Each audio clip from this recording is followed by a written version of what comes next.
விட்டோம். இன்னும் 1 வருட காலம் அந்நியாவாசம் செய்ய வேண்டியிருக்கிறது. அந்த 1 வருட காலத்தை நாம் யார் என்று யாருக்கும் தெரியாமல் வாழ வேண்டும். அப்படி வாழ்வதற்கு தகுதியான இடம் யாதென்று எனக்கு கூற வேண்டும். அண்ணா, நம் குரு தேசத்துக்கு அருகே உள்ளது மச்ச தேசம். எல்லா வளமும் நிறைந்த நாடு. தர்மம் தவறாமல் மாதம் மும்மாறி மழை பொழிந்து நீர்வளமும் நிலவளமும் நிறைந்த நாடு. அந்த நாட்டை விராடன் என்னும் அரசன் ஆண்டு வருகிறான். அந்த நாட்டிற்கு சென்று நாம் உருவத்தை மறைத்து வாழலாம் அண்ணா. ஆம் அண்ணா, மச்ச தேசம் எல்லா வளமும் பொருந்திய நாடுதான். நாம் மறைந்து வாழ சிறந்த இடம்தான். நாம் அந்த நாட்டிற்கே செல்வோம். ஆம் அண்ணா, உத்தம ஆட்சி செய்யும் அந்த மச்ச நாட்டில் மற்றவர் யாரும் நுழைய மாட்டார்கள். ஆகவே அங்கேயே செல்லலாம். தம்பி சகாதேவா, சாஸ்திரப்படி சாலச் சிறந்தது மச்ச தேசம் என்பதில் தவறொன்றும் இல்லையே. அண்ணா, சாஸ்திர விதிப்படி மச்ச நாட்டில் அச்சமின்றி அந்நியாவாசம் செய்யலாம். இப்பொழுது ஏற்படுகின்ற நல்ல சகுனங்களை பார்த்தால் நமக்கு எவ்வித கஷ்டமும் ஏற்படாது. சந்தோஷம் தம்பிமார்களா? சந்தோஷம் தம்பிமார்களா? நீங்கள் ஒவ்வொருவரும் சந்தோஷம் தம்பிமார்களா? நீங்கள் ஒவ்வொருவரும் என்ன உருவெடுத்து 1 வருட காலத்தை கழிக்கப் போகிறீர்கள் என்பதை என்னிடத்தில் கூற வேண்டும். இதோ நான் என் விருப்பத்தை சொல்லிவிடுகிறேன்.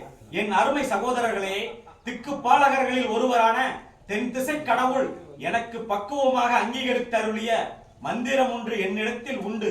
அந்த மந்திரத்தை கொண்டு எல்லாம் உணர்ந்த வேதியனாக மாறி மச்சராசன் சபைக்கு சென்று அந்த ராஜன் முதல் அனைவரும் வணங்கும்படியாகவும் அவர்களுக்கு ஆசி வழங்கும் ராஜகுருவாக இருந்து 1 வருட காலத்தை கழிப்பேன். என் பெயர் என்னவென்றால் கங்கப்பட்டர் என்பேன். தம்பி பீமசேனா, உன்னை நினைக்கும் பொழுதுதான் என் மனம் நிலை தடுமாறுகிறது. நீ என்னப்பா செய்ய போகிறாய்? பீமன் பேசுறாப்புல. இன்னும் யாழி, சிங்கம், புலி, கரடி, யானை முதலிய மிருகங்களை பிடித்து ராஜனுக்கு முன்னே விட்டு ஆச்சரியம் காட்டுவேன். உன் பெயர் என்னவென்றால் பலாயனன் என்பேன். வெச்சிக்கிறேன் பீமா. வெச்சுகிறேன் பீமா. வெச்சுகிறேன் பீமா. உன் உருவத்திற்கு பொருத்தமான வேடம். தம்பி அர்ஜுனா, நீ என்ன செய்வதாக உத்தேசம்? அண்ணா, நான் தேவலோகம் சென்றிருந்த போது தேவலோகம் மங்கையான ஊர்வசியின் ஆசைக்கு இறங்காத என்னை ஆண் தன்மையிலும் பெண் தன்மையிலும் இழந்து பேடியாகும்படி சபித்தார். இந்த சாபத்தால் நான் ஆணுக்கும் சேராமல் பெண்ணுக்கும் சேராமல் பேடியாக மாறிவிட்டேன். இதை அறிந்த என் தந்தை இந்திரன் ஊர்வசியை வரவழைத்து தேவர்களின் துன்பத்தை நீக்கிய என் மகன் அர்ஜுனனை இப்படி செய்து விட்டாயே என்று நீ இட்ட சாபத்தை திரும்ப பெற்றுக்கொள் என்றான். நான் இதை கேட்ட ஊர்வசி, நான் இட்ட சாபம் பழுதுபடாமல் இருக்க வேண்டும் பொழுது 1 வருடம் இருக்கலாம், வேண்டாத பொழுது மாறிவிடும் என்று மறுசாபம் விட்டார். அந்நாளில் இட்ட சாபம் இந்நாளில் எனக்கு கை கொடுக்கும் என்று நான் கனவில் கூட நினைக்கவில்லை. அண்ணா, நான் இப்பொழுதே பேடியாக உருவெடுத்து மச்ச ராஜாவிடம் சென்று பெண்களுக்கு பரதம் நாட்டியம் கற்றுக் கொடுப்பதில் நான் வல்லவள் என்று சொல்லி அரசனுடைய ஆடலர்கள் சாலையில் நான் இருப்பேன். உன் பெயர் என்னவென்றால் நான் பிரகந்தா என்பேன். பிரமாதம் அர்ச்சனா, உன்னையும் ஒருவராலும் கண்டு கொள்ள முடியாது. தம்பி நகுலா, உன் விருப்பம் என்ன? நகுலம் பேசுறாப்புல. இசைந்து பச்சை குருவை தூண்டும் வாகனிலும் மேலாயிருப்பேன். நல்லது நல்லது, நீயும் சமாளித்து விடுவாய். நல்லது, நீயும் சமாளித்து விடுவாய். தம்பி சகாதேவா, நல்லது, நீயும் சமாளித்து விடுவாய். தம்பி சகாதேவா, உன்னுடைய இஷ்டம் என்னவோ அதை என்னிடத்தில் சொல்லப்பா.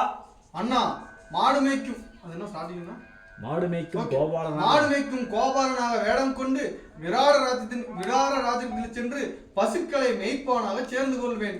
அங்கு பசுக்களுக்கு ஏற்படும் கோமாரி, அடைப்பான், தெரிப்பான், வெக்கை, கொம்பை, சூளை இசிவு, வயிறுபல், பொறுமல், இருமல், வாய் அசைவு போடாத குத்தல் போன்ற நோய்களை போக்கி புல்லுள்ள இடத்தில் மேய்த்து நீருள்ள இடத்தில் தண்ணீர் காட்டி நிழலுள்ள இடத்தில் மந்தைகளை கூட்டி மடக்கி ஆடிக்கறக்கும் மாட்டை ஆடியும் பாடிக்கறக்கும் மாட்டை பாடியும் பால் கறப்பேன்.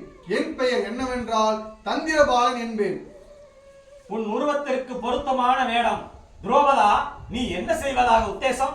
அத்தான், நாம் அன்னப்பெண் என்னும் வடிவம் கொண்டு மச்சராஜன் மனைவியிடம் சென்று ஆபரண அலங்காரம் செய்யவும், கண்ணுக்கு மை தீட்டவும், மலர் பறித்து மாலை தொடுக்கவும் பணிவிடை செய்யும் பணிப்பெண்ணாக இருந்து 1 வருடத்தை கழிப்பேன். துரோபதா, நீ சொல்லிய இந்த வார்த்தையை கேட்டவுடன் என் நெஞ்சமே வெடித்து விடும் போல் இருக்கிறது. உனக்கு பணிவிடை செய்ய எத்தனையோ பெண்கள் இருந்தார்கள். ஆனால் நீ இன்னொரு பெண்ணுக்கு பணிவிடை செய்ய போகிறேன் என்று சொல்வதை கேட்டவுடன் என் மனம் தீயிலட்ட மெழுகு போல் உருகுதே. என்ன செய்வது? எல்லாம் விதியின் செயல். துரோபதா, எந்த நிலை நீ ஒன்றை மட்டும் மனதில் வைத்துக்கொள். எந்த நிலையிலும் நீ யார் என்று யாருக்கும் தெரியாமல் வாழ வேண்டும். தெரியக்கூடாது. தெரியக்கூடாது. நீ யார் என்று யாருக்கும் தெரியக்கூடாது. எந்த நிலையிலும் யார் என்று என்பது தெரியக்கூடாது. எந்த நிலையிலும் நீ யார் என்று எந்த நிலையிலும் நீ யார் என்று யாருக்கும் தெரியக்கூடாது. வள்ளி, கந்தா, நீங்கள் இருவரும் என்ன செய்வதாக உத்தேசம்?